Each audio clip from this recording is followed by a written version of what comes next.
संतो माँ तो सिर्फ दुख होवे बोलिके तुम माने स्वयं करिथिबा दक्ष को आसी मो तुमको बाधा सृष्टि देनी तो नहीं तो माँ सुचित्रा तुमको 3 दिवस मो आश्रम रहिबा पाई कहिथिली आज 3 दिवस पूर्ण हो जाइछि किंतु गोटे कथा आज हूँ संक्रांति दिन संक्रांति दिन माँ पाताल भैरवी पूजा अर्चना हुए तुम्हें मैंने समस्ते माँ पाताल भैरवी मंदिर को जावाक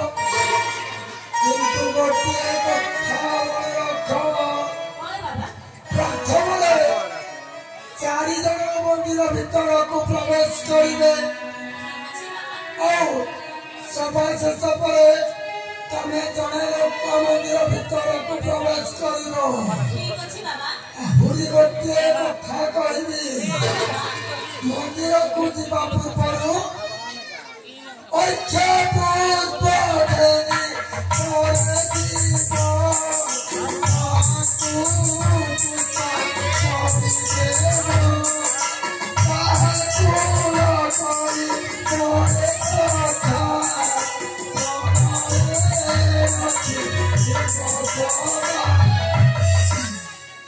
सुचित्रा